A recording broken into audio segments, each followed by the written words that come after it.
Welcome back to another episode of STL Real Estate Roundtable. I'm your host, Jaden Barr, CEO and team leader of Keller Williams Realty Chesterfield.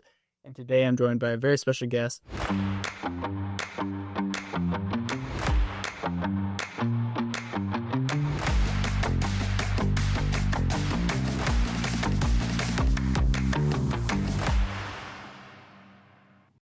Brittany Carter. Brittany, thank you so much for being on the podcast. Thank you for having me. I feel honored. Let's go. Let's have some fun. Here we go. So I like to start every episode pretty much the same way, which is what got you started in a career in real estate? I think I have a pretty unique start to real estate. Previously, I was a professional athlete. So it kind of was towards the end of my career. What do I want to do with my life? Yeah. I could have coached. I didn't really think that's the route I wanted to go. So I was like, what else do I like? And it literally was, I watch a ton of HGTV. It was the silliest thing ever. But so I started researching jobs that like, how can I know if I like real estate before I actually get into the industry? And the brokerage that I'm at now, Network Global, actually had an opening for a job. You didn't have to have your license. It was just kind of come, check it out, see if you like it. And I was like, this is perfect. So went in for the interview. And Michael Nettemeyer, God love him, he told me, I can't give you this job. I think you would be great in the industry. You need to go get your license and come back to me. First job I ever got turned down from. I walked out like, oh my gosh, what'd I do? What'd I do? But no, it was the greatest decision ever. And I'm super appreciative to him for making me go get my license. That's awesome. Okay. So you got your license when? Back in June of 2022. Mm-hmm. Cool. So June of 2022. Yep. And it's just been sunshine and rainbows, right? Always, right? So take me through, like, yeah. You get licensed and then what? So I got licensed, and I will say Network Global had the greatest, literally the greatest, like, learning program, and I dove in head first with everything. So they taught me, I even went with on ride-alongs to understand how you show a property, and we had training videos. So kind of dove into that for the first like month, and then it was like, all right, let's get your database together, let's get your SOI together, and within 2 months I actually had my first deal. Sunshine and rainbows, not so much, but my first deal, we made it through and just kind of hit the ground running from there. That's awesome. Yeah. Okay, so we've talked a little bit previously to this episode, so I know kind of your story of, real estate and how it intermingled with your basketball career and things like that. So give the listeners kind of a scope of what that looked like. Yeah, so I got my license in June of 2022, and I thought I was done, but I wasn't. Ended up continuing to play for the first 2 years of my real estate career. So it was fun. Different time zones, being all over Europe and trying to still stay connected with all of my clients. It made it very tough, but I was able to do it. And I was a part of a team at Network Global. We had the Net Group. I was able to utilize them a ton, but I was paying out of my pocket for them to go show houses for me. And it kind of turned into a lot for the first 2 years. But after my professional career, I have finally settled down. This is probably my first full official year being stable in St. Louis, doing it all myself. But first 2 years was a little bit of a struggle. Yeah, yeah. Absolutely. That's I talk with agents all the time, and whenever you were telling me like how you got started and kind of what that looked like the first couple of years, I was like, that is very unique. That is something I've not heard before. Yeah. Someone being in a different country across the world, managing their business. It's impressive. How you Thank you. got where you are today, right? So, okay. So talk to me about kind of athletics and kind of how that's shaped you as a business owner and kind of what lessons you've learned through athletics that have translated to now. I think the biggest thing is being a people person, not being so quick to judge. You don't know what somebody's going through in life at that point when you meet them. Don't be so quick to judge somebody, but that is what we are in, a service industry. Like, you take care of your people, right? And I think I learned that being overseas, sometimes not knowing the language. Sometimes I had a translator by my side. You have to figure out and adapt to people. And that's the biggest thing with real estate too, is adapt to your people, love on your people, treat them the way you want to be treated, and everything kind of works from there. But I think the biggest lesson is honestly, just don't be so quick to judge. Yeah. Yeah. And you talked about whenever you got started with like a new team, take every team member out for coffee to get to know them. And sometimes you said you start with a team and you're like, your next game would be in 2 days. You had to do that really quickly. I did. That kind of speaks to like building rapport, like getting to understand who you're working with and who you're working alongside, right? Of course. I mean, I'm super competitive too, so we can throw that out there. But it was, how do I make sure that this team can win as quickly as possible? And if I don't know who I'm playing with, then we're not going to be successful. And I think that's the biggest thing, is getting to know everybody on a personal level, because it does translate to the court. And just like getting to know people in real estate, it translates to what they want in a home and being able to win. Exactly. Literally helping them win. Walking through a home and knowing what they want already and being able to point out, hey, you said you wanted this. Here it is. Look at the layout here. It all translates. Yeah. My wife and I, we talk about all the time how grateful we are for just our college athletic experience of being in a locker room with people from different parts of the country, different, demographics, different areas. Like, it's different life experiences. It's just incredible to get to know people that didn't grow up the way you did, right? And absolutely. Perspective on different areas of life. And it's college athletics, professional athletics is a huge blessing. Absolutely. I couldn't agree more. I think especially being overseas, or like you even said, just in college, you're around different demographics. People, you grew up one way, they grew up a different, but you understand why they think the way that they think because of what they've been through. Yeah. So it's definitely a blessing. Yeah. Sure. Okay, so you are growing your real estate business. Like, you're having success, obviously. You're on the podcast. So what do you think has led to that success? I think it's the drive, the hard work. I don't live in a home or eat without money. Understandably, real estate is not just about money to me. I do genuinely believe I'm on this earth to help people. We're therapists. We are problem solvers. We are friends. We are enemies. We are everything encompassed in one sometimes. And I genuinely feel like that is what I'm supposed to be doing with my life. But the drive of just, how can I help this person? I know I can. How can I help them? And finding the solution to their problems. That's literally what real estate is. They have a problem. You need to fix it. How do we do that? Yeah, that's awesome. Yeah. That's awesome. What have been some of the biggest lessons learned since you've been licensed? That's a good question. I think the biggest thing is just knowing the industry. I mean, I knew nothing about it coming into it. I have so many friends like, I want to get my real estate license. That's great. That's awesome. But here's what goes into it. Like, you have to know your markets. You have to know your statistics. You can't just speak on emotion all the time. Sometimes it has to be statistic related. So understanding the market is definitely one of the most crucial parts that coming into it, I was like, oh my gosh, there's so much to learn. There's so much walking through a house to learn, and every transaction is different. I know we all talk about this, but every transaction's different. So how do we shift? Because this wasn't like the last one that I just had. That was super easy and smooth and hunky-dory. But how do we transition on this one to make it smooth and handle on the backside things that the client shouldn't really know that are going on? Because that was a big one for me, is I wanted to run and tell them like, hey, I'm doing stuff. I promise I'm doing stuff, but there's like a few little pieces. They don't need to know everything. You don't need to stress them out. This is already a huge, huge decision, money-wise, family-wise, everything for them. You don't need to stress them out with small little things. Yeah.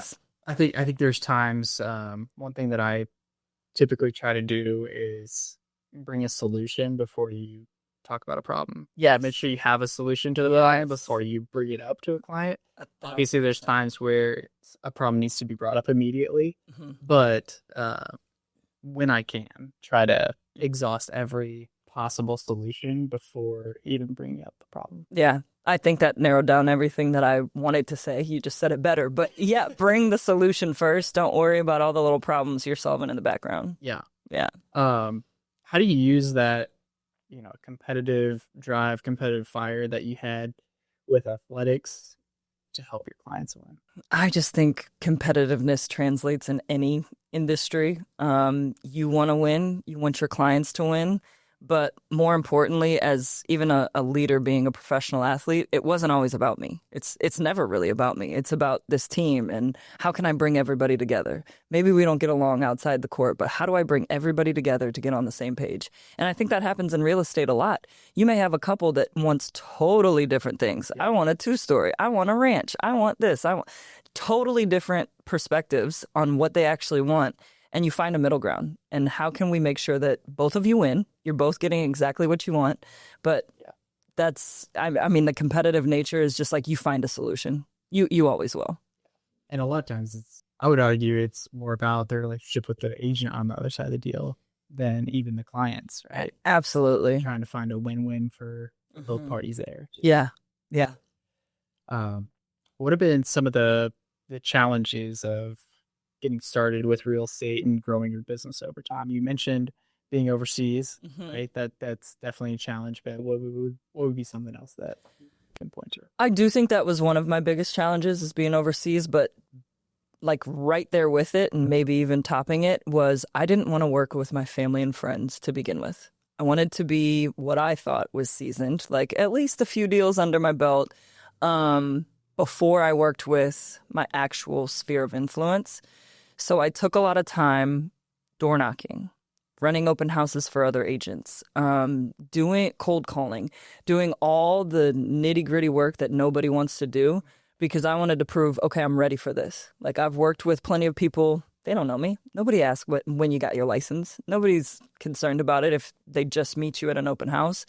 So it was doing the hard work in the beginning to kind of prove myself first before I went to my sphere of influence. And looking back, maybe that wasn't the greatest decision. Like your people always want you to win too. If you have a solid sphere of influence, they want you to win just as much as you want them to win. So just really grinding it out the first 2 years and being overseas trying to do it was a lot of sleepless nights. Yeah, a little bit. So what's, that was something that was a challenge. What's something that you're currently working through to improve? I think the biggest thing is I have so many buyers. I mean, just where I'm at in my life, I'm 32 years old. A lot of my close friends, this is the first time they're buying houses. I mean, the age keeps getting later and later that people actually buy their first home. But I think right now, just my very, very close sphere is all buying. They're coming from rentals. So trying to figure out a way to get more listings. Obviously, listings are easier to deal with than having 10 buyers where I'm showing them all these homes. I hope to find it in 5 to 7, but some buyers want to see 1 million. It's finding that balance of listings too right now. Yeah. Mm-hmm. Yeah, I think that's a challenge for a lot of agents, especially, you've been licensed for 3 years now, right? So yeah. I've been in business for 5 years this September. And so it's definitely starts off for most people, I would say, buyer heavy, right? And the challenge is, okay, how do I transition to a more listing focused business? Yeah. Right? Which, the great thing about this industry is hopefully if you treat people well, you serve clients at a high level, you're going to have repeat customers over time, right? Absolutely.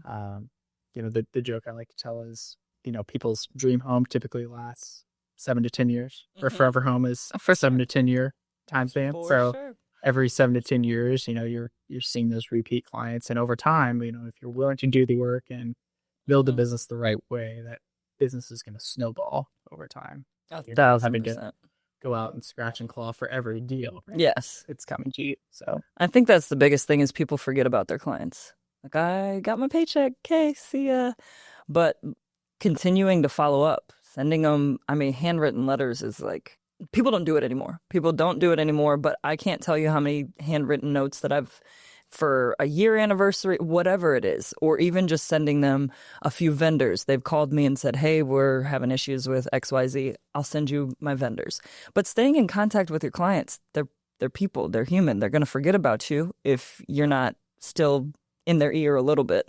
But But that's just the relationship building and staying in touch with the people that have helped you get to where you are. For sure. Yeah. Right. What would you say is like the 3 to 5 year vision for Brittany Carter's real estate? 3 to 5 year plan is definitely to tap into the luxury market. Obviously, we talked about listings. Yes, I wanna have a few more listings and be able to be a little more balanced instead of super buyer heavy. But I'd love to tap into the luxury market, and I say that slightly because I'm kind of there. In the millions right now with some of my clients, but being able to service those clients and build the rapport and, stay in touch with them. And then they have friends, usually the circles revolve around the same price range. Right. But being able to tap into that market would be what I see for 3 to 5 years from now. Awesome. Yeah. And you just closed a commercial deal. I did. Yeah. I did. So is that something that you're looking to kind of get more involved in, or is that Potentially. How was that commercial deal? Totally different from residential. Completely different. I will say I had an incredible agent on the other side who, was awesome, but it is more of a 9 to 5 on the commercial side. It's Monday through Friday, 9 to 5. We don't respond on the weekends. We have hours. We don't respond after hours. Housing market's not like that. But commercial is just so more laid back. And like if your deadline for your due diligence period happens to fall on a weekend, oh, don't worry about it. We'll get to it on Monday. And I'm like stressing, like, no, we need an extension. Like I need to make sure that all the paperwork, so laid back and so different. But to go back to your question, I think I could have a niche in commercial because commercial is so broad. It can go a million different directions. And if I try to do that, I'm going to spread myself too thin. Yeah. And I don't want to do that. I want to be able to, be knowledgeable about what I'm trying to sell, what I'm trying to buy, how I'm trying to service my clients. But maybe a niche in warehouses. I did like the deal. Yeah. It was just totally different from obviously what I'm used to. Let's see, looking at, the business that you built up until this point, like, what are you most proud of? Another great question.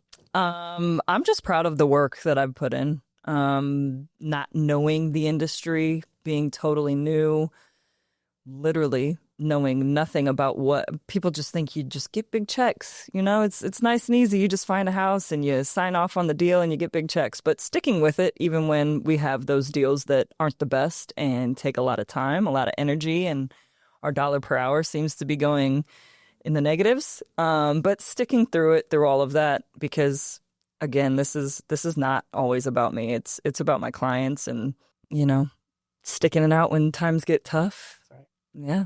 What is there kind of like a turning point for your career up until this point, like something you can point back to as far as like, I wasn't like super confident, or wasn't, I felt like I was dealing with imposter syndrome, because we all deal with that. Mm-hmm. We all do. Yeah. Was there a point where you're like, oh, I got this, like I'm gonna make it happen, or a turning point that you can pinpoint? I think that was like somewhat recently. Yeah. Because I technically officially retired in August of last year. And just like anything, you finally get back, you think you're in the swing of things. Also went through a little weird identity crisis of like, am I actually done? Am I anything but an athlete? Yeah. So went through a couple months of a lull in the real estate industry and kind of just flipped that switch of like, it's hard work, just like basketball. You have to put in the work or you won't see the reward. So I think that kind of came, end of last year, of just like, all right, I got this. Just get back in a routine. I'm very big on just like being in a routine. I do almost the same thing every single day, minus some meetings that pop up because real estate does get like that. But gym at 6, back, coffee, breakfast, right into my calls. Everything is just structured. But I lost that structure for a little bit. And now that I'm back, things start flowing again. Yeah.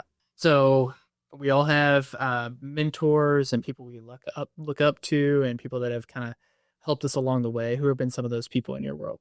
Yeah, I have some good ones. Yeah. So I honestly have a coach from 5th grade, basketball coach. His name's Steve Zvolak. And he has been Even if we haven't been in touch, he's been a mentor through my life. Just somebody who gives back to the community. The sweetest man I've ever met in life. And we stay in touch. We try to meet every 2 weeks now that I'm back local. Kind of turned into every month, but we try to meet up and just talk about life and, how he has built what he has built. And it's amazing to see just somebody with such a kind soul doing what he does, and it makes me want to be better every time I meet with him. I mean, we'll sit there for like an hour and a half, and I look down and I'm like, oh my gosh, I have to go. But time just gets away from us. So he's definitely one of them. I had another basketball trainer. He's actually a life coach now, Brett Ledbetter, who I had in high school, and then I ended up coming back and training with him while I was in college a little bit and helping him train some of the athletes. And then he transitioned into a life coach, and he's been on a TED Talk. He's just an incredible, incredible guy as well that just is all about people and all about how do I help. So I've taken a lot away from him. Can't go without saying my parents as well. I've had incredible role models. I mean, there's 6 of us, and they worked until my youngest brother was born. My mom would bring us to her office sometimes, have us rocking while she's working at Mallinckrodt in IT. And then when they could, they sent us off to like a Montessori school. And I've just never seen a day go by where they're not just busting their tail. So I feel like that's the standard. Like, it's what I see. It's what I grew up with. So they've obviously been incredible for me too, as far as role models and how to just be a good person. Awesome. Shout out mom and dad. Shout out mom and dad. That's awesome. Yeah, I think shout out to my mom. I think she's one of the 2 viewers of this podcast. So heck yeah, mom. 2 viewers. Shout out to this mom. Thank you for watching every episode. You're tuning in. I saw a few more than 2. So, okay. So as far as like, I love athletics. I love diving into it. I think there's just like so many lessons to be learned from it. I can think back to so many teammates and coaches and great leaders that I've had on every team that I've been on. And, I obviously try to be a great leader in my business and the leadership role that I'm in now of my family, of my marriage, right? And so leadership is really important to me. And I think it's something that is really important to just society. Like, we need better leaders. And so I'd love to know, like, what makes a good leader in your mind? Mm-hmm. Yeah, that's a good one. I don't think you can be successful in anything without communication. It all starts there. I wouldn't say I was the greatest leader ever, but I tried to have coffee with every single player. I want to get to know them. I want to, have a personal relationship with them. They're going to know me for 7-8 months, and then I'm gone. Like, some of them are still friends, but at the same time, it's just, we have a short amount of time to get to know each other. How do we do that? We talk. So definitely communication is big. And then finding the style of leader that you are. There's a lot of people that are incredible leaders. They're nonverbal. They don't speak, but they're going to show you. They're going to show you how hard they work. They're going to show up every single day to the office, whatever it is. They're going to bring you along to the gym if it's a teammate. Every time they're in the gym, hey, I'm here. Come, let's get some work in. Let's practice XYZ that we didn't have. But I think finding your leadership style is huge. I don't stop talking. So I was one of the verbal leaders. I was definitely a verbal leader. But adapting to who you have. Not everybody can be coached or trained or spoke to the same. So being able to adapt to the people that you have as a leader, that is crucial. I cannot yell at you the same way maybe I yell at Susie over there. You have to understand your people to be a good leader, I think. Mm-hmm. To go along with that, like, how do you define success? Like, what does success look like to you? I think that varies. Success for me right now is when I see people happy. I've made it. Like, that is the biggest thing for me is, can I bring joy to other people's lives? That's a win. I did it. But success internally or maybe for myself is just proving that I still have the skills and I'm able to do all the things that I set my mind to. Reaching little goals, reaching big goals. That's the internal satisfaction that that I need to know that I'm doing what I'm supposed to do and I'm successful. You still hoop? I do. Yeah. I do. Yeah. I do. I just got invited to a FIBA 3-on-3 tournament in Canada at the end of the month. Okay. So I think we're transitioning to 3-on-3 for a little bit. So I've been in. Yeah. Yeah, but you can get exposed quick. So. Yeah, that's right. That's right. So I've been Exactly. I've been in the gym a little bit, but I don't see that being like a long-term thing. It's one of those things it's hard to let go of. I was talking to somebody today and I was like, it's kind of like a drug. Like you get back in the groove of working out and you're like, this feels good. And again, I'm 32 and I'm like, oh, I'm still moving okay. Like my body's okay. So yeah. It takes a little longer. Definitely. Definitely. I'm recovering in different ways now than I used to be. Right. But we didn't stretch when we were younger. Now it's like, oh my gosh, I probably need some yoga. I maybe need a massage. I maybe need an ice bath. Also didn't care what you ate or drank. No. Yep. Skittles and pretzels used to be my thing before games. Right. Never again. That's awesome. Believe it or not, our football team, D2, right? Mm-hmm. So we were balling on a budget. Our football team, we ate at Golden Corral before every game. No way. A road trip. Yeah. Golden Corral for every meal. So it was a long road trip. We were eating Golden Corral 3 or 4 times on that road trip. At least they have a decent menu, so it maybe wasn't the same thing every time, but still. It is tough. Yeah, that's a tough one. Yeah, and then we got to share a Domino's pizza with a teammate on the ride back. Oh, share? You guys are some big boys. Football players need their own, maybe 2. Bring your own snacks. There you go. BYOS. Yep. I like that. Okay, I like to wrap up pretty much every episode the same, which is like, what's the most impactful book or podcast that you've listened to or read that's had an impact on you? You actually gave me one. Yeah. Okay. And I forgot to bring it today, but Exactly What to Say. Let's go. That one has been huge. Yeah. I've even put it into practice. I'm starting to. Okay. Even doing a little script practice in front of the mirror to myself, but like that has been huge. Just choosing the right words instead of, choosing what I'm normally used to, and maybe I scare people off because of how I talk, but that's a really good one. Yeah. Really good, and it's super short. It is. Audiobook. I listen to audiobooks on like 2x. So yep. It's like 20 minutes. And yep. It's so good. Me too. Bill Jones. Shout out. Yeah. Cool. Well, as far as books and leadership and coaching and things like that, do you have any mantras or like quotes that you live by or go by or that you call back to on a regular basis? I always fall back into hard work beats talent when talent doesn't work hard. Yeah. That's been my go-to for years. I used to have it on my mirror every place that I went to. If I'm not in the gym, somebody else is. So that was kind of a big thing for me and still is. Just hard work's always going to beat talent because I wasn't the most talented. Like I really wasn't. Some people definitely had more skill than me, but I was just going to outwork them. Yeah. Well, Brittany, you've built an impressive real estate business. I can't wait to see it continue to grow. Thank you for being a guest on the podcast. I appreciate it. Thank you. I appreciate you having me. Yeah, absolutely. We'll catch you on the next episode.